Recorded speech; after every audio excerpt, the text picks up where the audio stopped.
सन्मांगी पारदर्शक माध्यम जिसका एक पृष्ठ अवश्य ही गोलीय हो क्या कहलाता है? लेंस कहलाता है। लेंस कितने प्रकार के होते हैं? लेंस दो प्रकार के होते हैं। पहला लेंस उत्तल लेंस है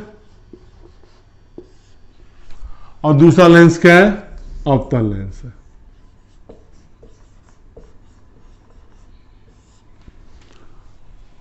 उत्तल लेंस कैसे पहचानते हैं? यह होता है बीच से मोटा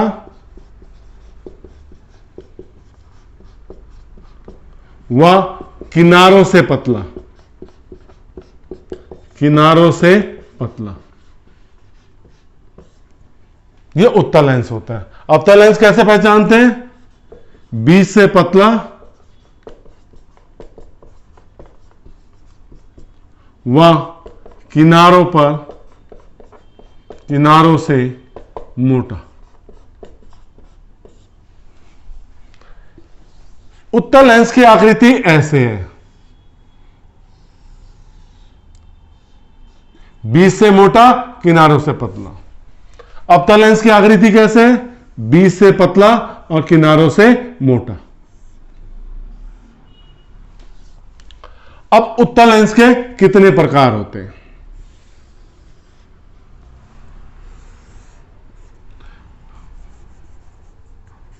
तीन प्रकार का उत्तल लेंस होता है। द्वि उत्तल लेंस जिसके दोनों पृष्ठ क्या होते हैं? गोलीय होते हैं। द्वि उत्तल लेंस। दूसरा होता है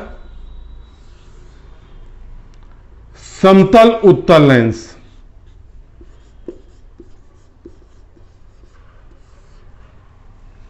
उत्तल लेंस। और तीसरा होता है अवलोतल मतलब अभ्युतल, मतलब कैसा आएगी इसकी आकृति? जैसे चांद होता है। तो ये क्या कहलाता है? अवलोतल। इसी तरह अवतल लेंस के भी प्रकार हैं। पहला प्रकार है द्वि अवतल लेंस जिसके दोनों पृष्ठ गोलीय हैं। द्वि अवतल लेंस। दूसरा समतल अवतल लेंस। एक पृष्ठ समतल है, समतल अवतल। तीसरा आता है हमारा उत्तलोतल। कैसे होगी इसकी आकृति?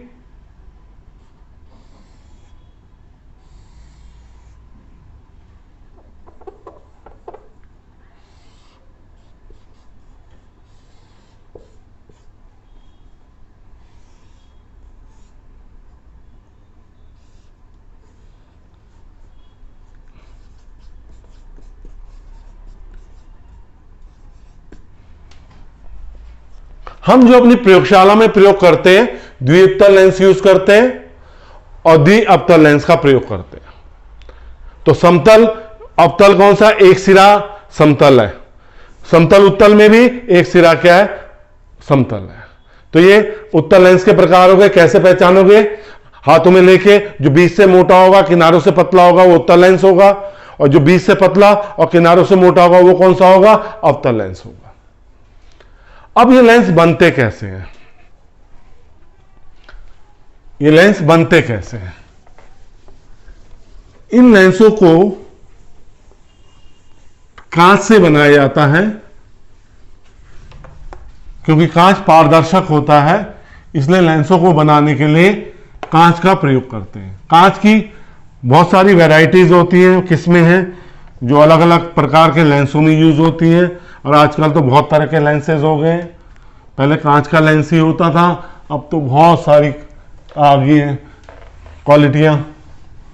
उनके बारे में तो हम डिस्कस नहीं करेंगे, हम बताएंगे उत्तल और अवतल लेंस बनते कैसे हैं। ये कांच के दो ठोस गोले हैं, उन्हें इस तरह से काट दिया, ये बीच का भाग,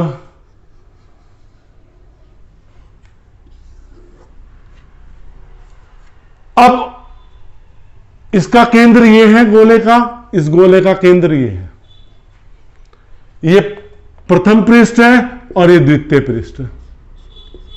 प्रथम पृष्ठ इस भाग पे पहले प्रकाश आपतित होगा तो इसका वक्ता केंद्र क्या है C1 और इसकी वक्ता त्रिज्या क्या है R1। ये द्वितीय भाग पे होगा, द्वितीय भाग इस गोले का भाग है तो उसका वक्ता केंद्र ये हो गया और वक्ता त्रिज्या ये होगी R2।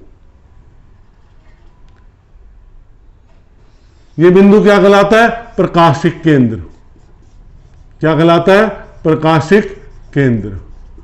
और ये जो रेखा जा रही है क्या कहलाती है मुख्य अक्ष।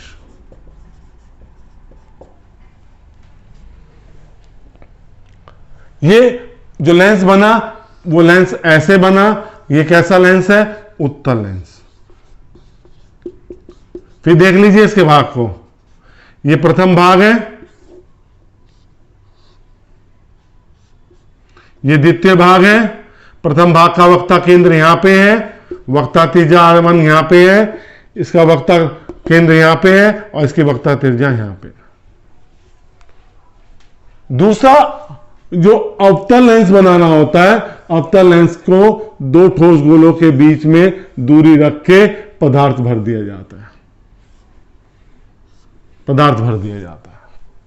ठीक है, ये प्रथम पृष्ठ है, इसका वक्ता केंद्र ये है C1 तो ये वक्ता त्रिज्या R1 होगी। ये द्वितीय पृष्ठ है, इसका वक्ता केंद्र C2 और इसकी वक्ता त्रिज्या क्या होगी R2 होगी। ये बिंदु इसका क्या कहलाएगा प्रकाशिक केंद्र।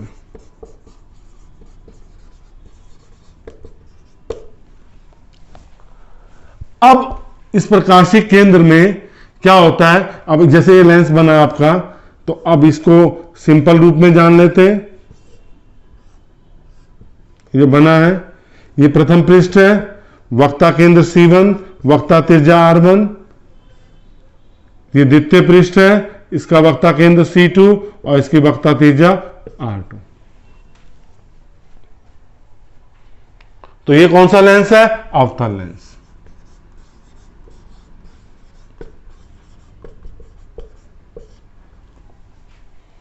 तो दोनों लेंसों की कैसे बनाए जाते हैं वो बताया, किसका प्रथम पृष्ठ कौन सा होता है, वक्ता केंद्र कहां पे होता है, ये न्यूमेरिकल्स संख्यात्मक प्रश्न करते हुए ध्यान रखना पड़ता है, तो इस चीज को ध्यान रखेंगे। अब इससे कंसर्न कुछ परिभाषाएं हैं। वक्ता केंद्र, जिस गोले को काटकर लेंस बनाया गया है उसका केंद्र वक्ता केंद्र कहलाता है और उस गोले की त्रिज्या क्या कहलाती है वक्ता त्रिज्या कहलाती है। जो जिस बिंदु से प्रकाश, लेंस का एक ऐसा बिंदु होता है, भीतर एक ऐसा बिंदु होता है जिससे प्रकाश बिना विचलित हुए जाता है, प्रकाशिक केंद्र कहलाता है। और जो रेखा किसको वक्ता त्रिज्या और प्रकाशिक केंद्र को जोड़ती है वो क्या कहलाती है मुख्य अक्ष कहलाती है। अब दोनों लेंसों में उत्तल लेंस कैसा लेंस कहलाता है कन्वर्जिंग लेंस कहलाता है। वो लाइट को एक बिंदु पर फोकस करता है। अपसारी लेंस, अभिसारी लेंस। तो ये क्या है, ये देखो एक मिनट, ये आपका उत्तल लेंस और अवतल लेंस के मुख्य फोकस के बारे में जानेंगे। पर जिस तरह से दर्पण में एक ही फोकस होता था, लेंसों में दो फोकस होते हैं, मुख्य फोकस। इसको जानने के लेंसों के दो फोकस को जानेंगे। पहले किसको जानेंगे, प्रथम फोकस।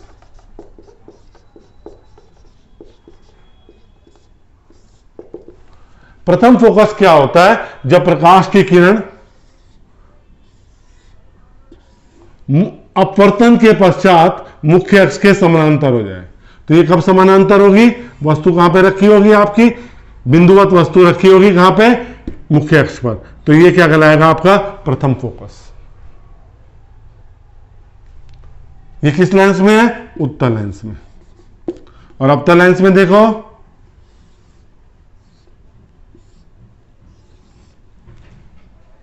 प्रकाश की किरण आ रही है,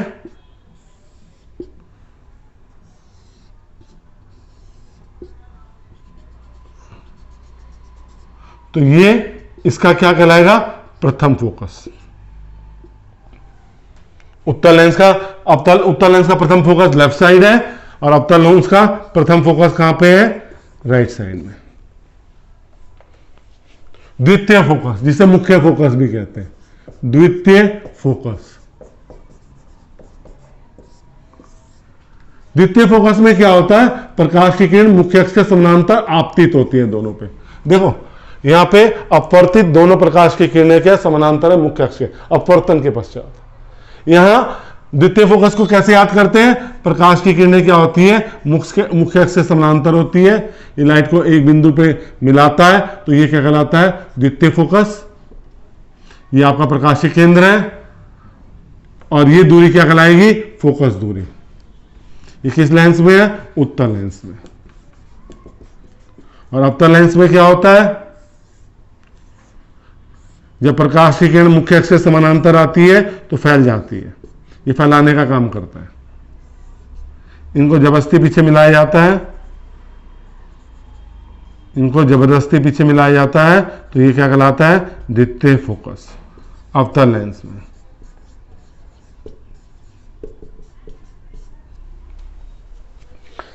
और इन सब की ये दूरियां क्या कहलाती है? फोकस दूरी कहलाती हैं। ये वाली दूरी क्या कहलाती है? फोकस दूरी कहलाती है। प्रकाशिक केंद्र तथा लेंस के फोकस के बीच की दूरी, प्रकाशिक केंद्र तथा फोकस के बीच की दूरी क्या कहलाती है? मुख्य फोकस की दूरी फोकस दूरी कहलाती है। तो आपको पता चल गया होगा प्रथम फोकस क्या है, द्वितीय फोकस क्या है। इसको इस तरह से याद करना है, जब प्रकाश की किरण अपवर्तन के पश्चात समानांतर हो जाए, अपवर्तन के पश्चात समानांतर निर्गत हो, तो वो प्रथम फोकस से होगी। जब प्रकाश की किरणें समानांतर आपतित होती हैं तो उससे द्वितीय फोकस मिलेगा। अब हम आते हैं अपने नेक्स्ट टॉपिक पे। चिन्ह परिपाटी क्या है हमारी, और नियम क्या है किसके? आरेख बनाने के, रे डायग्राम जिसे कहते हैं। विभिन्न परिस्थितियों में, विभिन्न स्थितियों में जो किरण आरेख बनता है उसके लिए नियम क्या है, और हमारा दूसरी चीज क्या हम कहने लग रहे हैं, हमारी चिन्ह परिपाटी क्या है, हम दूरी कहां से लेते हैं। बच्चों जैसे हम चिन्ह परिपाटी में आते हैं,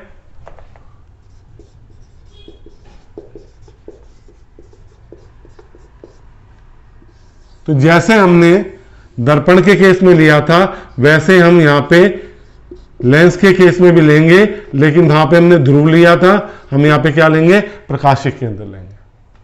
प्रकाशिक केंद्र से उल्टे हाथ की दूरी क्या होगी? ऋणात्मक होगी। सीधे हाथ की दूरी क्या होगी? धनात्मक होगी।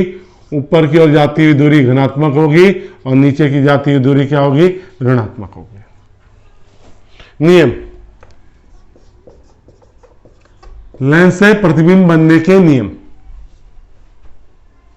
पहला नियम, अगर प्रकाश की किरण मुख्य अक्ष के समानांतर है तो वो फोकस से होकर जरूर जाएगी।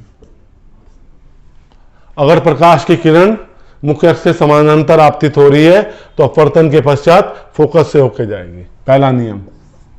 दूसरा नियम, यदि प्रकाश की किरण फोकस से होकर जा रही है तो क्या हो जाएगी? अपवर्तन के पश्चात मुख्य अक्ष के क्या हो जाएगी? समानांतर हो जाएगी। मुख्य अक्ष के क्या हो जाएगी? समानांतर हो जाएगी। तीसरा, अगर प्रकाश की किरण प्रकाशिक केंद्र से जा रही है तो ना उसमें अपवर्तन होगा ना परावर्तन होगा, वो जैसी आ रही थी वैसे ही चली जाएगी। ये तीन प्रतिबिंबों के बनने के। अब हम उत्तल लेंस से प्रतिबिंबों का बनना का अध्ययन करेंगे।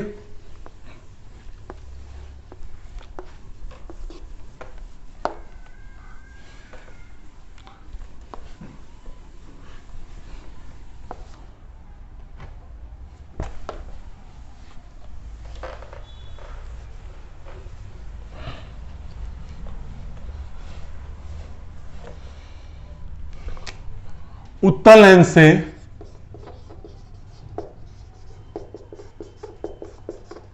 प्रतिबिंबों का बनना।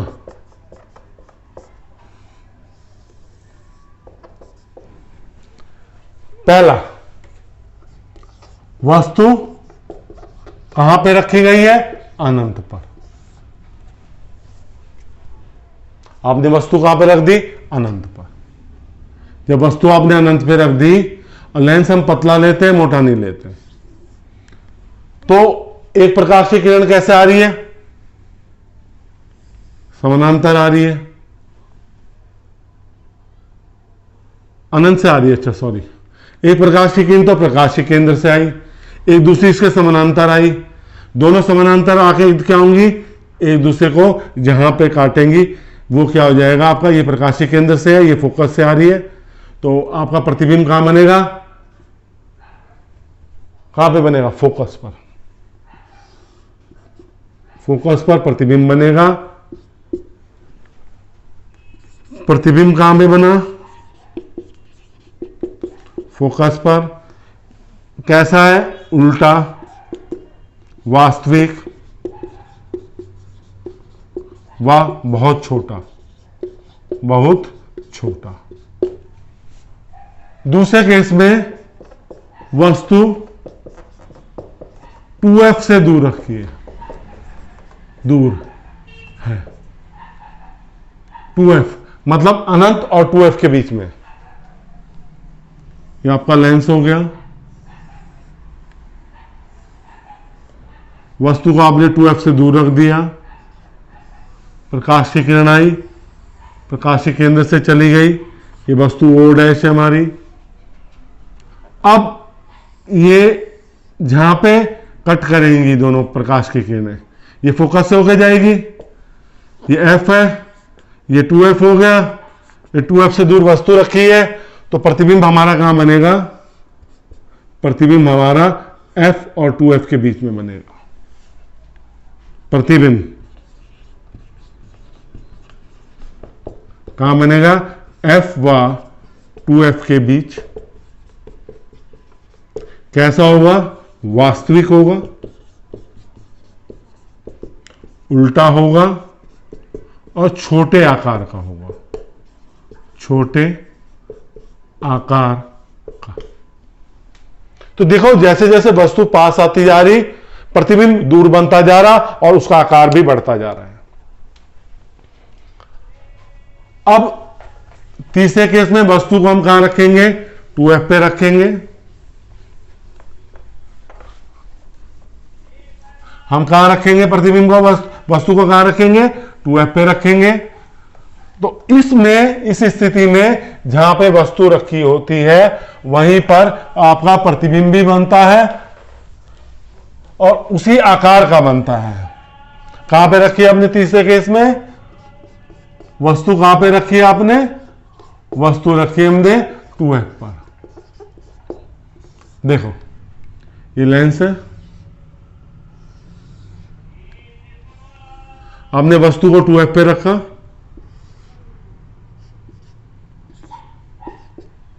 पर प्रकाश की किरण मुख्य अक्ष से समानांतर गई, फोकस से पास होगी। प्रकाश की किरण कहां से गई? प्रकाश के केंद्र से गई। आपका प्रतिबिंब कहां बना? ये F और ये 2F। तो आपका प्रतिबिंब कहां बना? 2F पे बना। I डैश, प्रतिबिंब को I डैश से प्रतिष्ठित कर लेंगे, I डैश। तो प्रतिबिंब कहां बना हमारा? प्रतिबिंब बना हमारा 2F पर, वास्तविक, उल्टा तथा समान आकार का, आकार का, जो आकार था वही आकार है। फोर्थ, वस्तु F व 2F के बीच है। वस्तु को F और 2F के बीच में रखा गया। जब वस्तु को F और 2F के बीच में रखा गया तो क्या होगा बच्चों, ये आपका F है और ये आपका 2F हो गया। वस्तु को आपने यहां पे रखा, प्रकाश की किरण मुख्य अक्ष के समानांतर गई, ये फोकस में से होके गई, ये दोनों किरणें मिली, ये F और ये 2F, तो आपका प्रतिबिंब कहां बना, 2F से बाहर, I डैश, वस्तु की आपकी O डैश। तो हमारा प्रतिबिंब कहां बना, 2F से दूर। कैसा है, वास्तविक है, उल्टा है तथा बड़े आकार का है।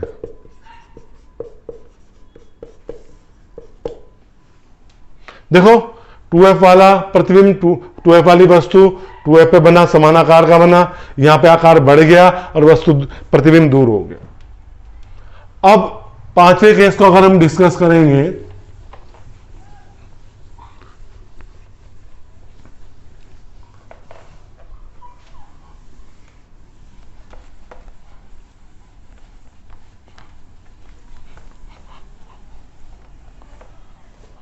पांचवें केस में अब हम वस्तु को कहां पे रखेंगे, फोकस पर। कहां पे रखेंगे, फोकस पर।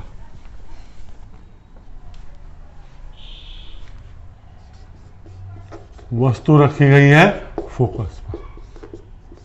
जब वस्तु को फोकस पे रखेंगे हम तो क्या होगा, हमने फोकस पे रखा वस्तु को, प्रकाश की किरण, ये दोनों प्रकाश की किरणें समानांतर हो गई, ये फोकस से पास हुई और ये कहां पे जा रही है, अनंत पर। तो हमारा प्रतिबिंब कहां पे बनेगा, अनंत पर बनेगा। कैसा होगा, वास्तविक, उल्टा तथा बहुत बड़े आकार का। साइज जो होगा बहुत बड़ा हो जाएगा, मैग्नीफाइड हो जाएगा। सिक्स केस लेते हैं, वस्तु F व प्रकाशिक केंद्र के बीच में है। प्रकाशिक केंद्र के बीच,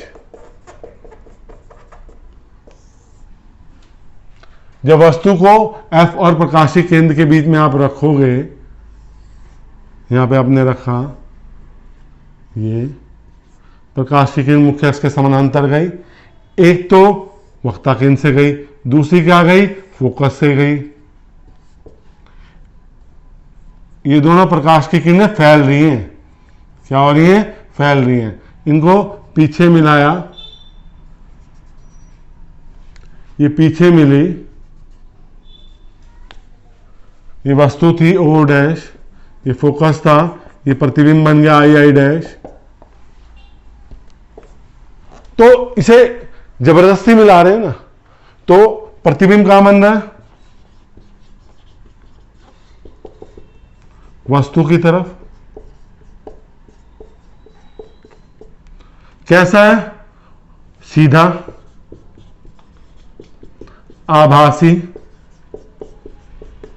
व बड़े आकार का।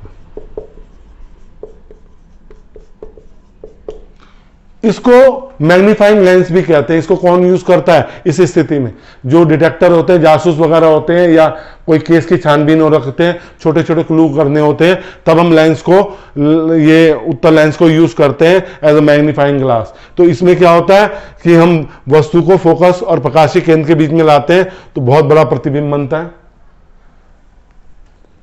उससे फिर हमें जो चीज डिटेक्ट करनी होती है डिटेक्ट हो जाती है। हमारा जो अवतल लेंस है वो सदैव छोटा, आभासी व सीधा प्रतिबिंब बनाता है किसी भी स्थिति में। किसी भी स्थिति में वो कैसा प्रतिबिंब बनाता है? आभासी, सीधा और छोटे आकार का।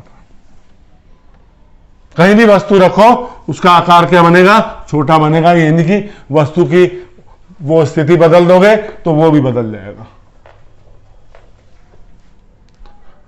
अवतल लेंस से जो प्रतिबिंब बनते हैं,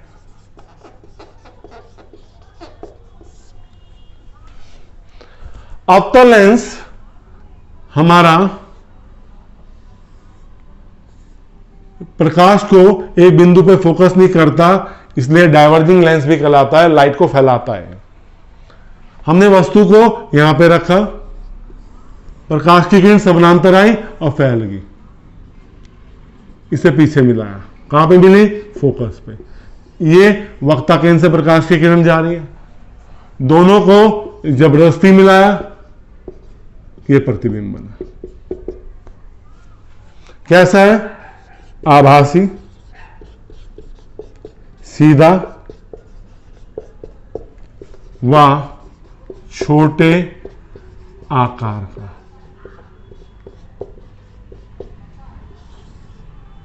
यह हमेशा प्रतिबिंब आभासी, छोटा, सीधा व छोटे आकार का ही बनाता है। इस तरह हमने वस्तु के प्रतिबिंबों के बनाने का नियम जान लिया, उनको प्रतिबिंबों को बना के देखा। जो उत्तल लेंस है वो क्या करता है? प्रकाश को एक बिंदु पे फोकस करता है, और जबकि अवतल लेंस क्या करता है? प्रकाश को एक बिंदु पे फोकस नहीं करता। अब हम आते हैं लेंस सूत्र पे। ये सूत्र का निगमन हमारी कक्षा 10 में नहीं है, तो हम केवल सूत्र की जानकारी करेंगे। जो सूत्र हमने जानने हैं, लेंस सूत्र। कौन सा सूत्र? लेंस।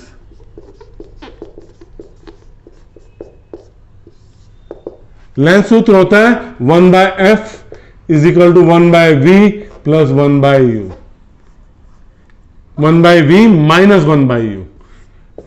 दर्पण में प्लस होता है और लेंस वाले में ये वस्तु u वस्तु दूरी है, u वस्तु दूरी है, b प्रतिबिंब दूरी है और f फोकस दूरी है। ये क्या है? वस्तु दूरी। b क्या है? प्रतिबिंब दूरी। और f क्या है? फोकस दूरी।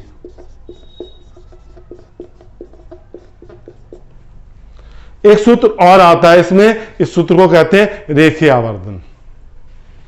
रेखीय आवर्धन।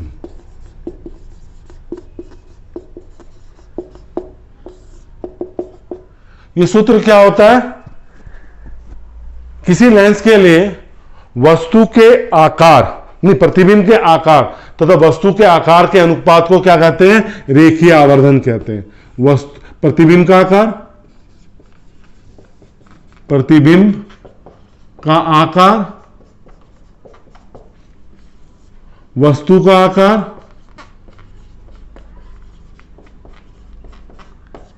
इसके अनुपात को हम क्या कहते हैं? हम कहते हैं, क्या कहते हैं? हम कहते हैं रेखीय आवर्धन। इसको इस सूत्र से भी लिखते हैं, m is equal to y2 upon y1 is equal to v upon u। रेखीय आवर्धन। वास्तविक प्रतिबिंब के लिए, जब वास्तविक प्रतिबिंब बनता है हमारा, तो m क्या होता है? घनात्मक होता है। और आभासी प्रतिबिंब के लिए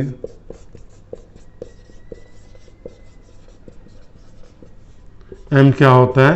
ऋणात्मक होता है।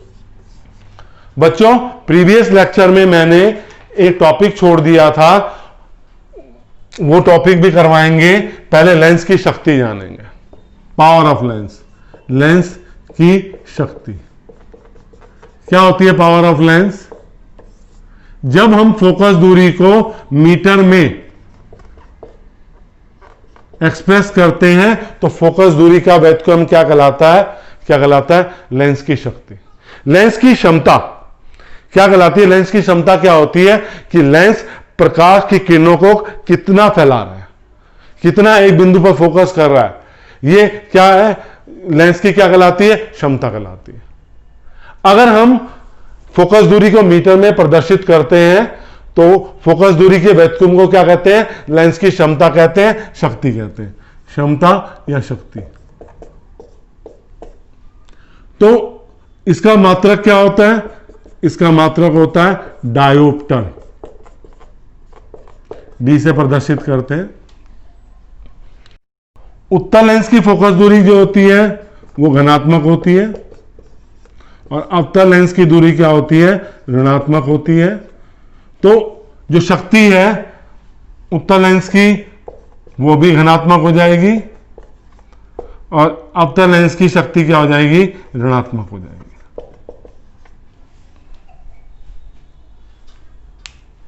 ठीक। अब हमारा एक टॉपिक पिछले लेक्चर में रह गया था, मैं उसको करवा रहा हूं, वो है कांच का गुटका, ग्लास लैम्प। ये पिछले लेक्चर में छूट गया था बैठते में से, तो मैं जब लेक्चर देखा तो मुझे फिर लगा कि ये टॉपिक छूट गया है, तो मैंने लेंस के साथ अब मैं आपको करवा रहा हूं कांच का गुटका। कांच का गुटका, इसे अंग्रेजी में कहते हैं ग्लास स्लैब, ग्लास स्लैब। हमें इसमें सिद्ध करना है कि प्रकाश का अपवर्तन हो रहा है और जो आपतित कोण है और जो निर्गत कोण है वो दोनों बराबर है। हमने कांच का गुटका लिया, हमने एक किरण को आपतित किया, प्रकाश की एक किरण आपतित होती है, आपतित होने के बाद अपवर्तन हुआ, फिर यह किरण बाहर चली गई।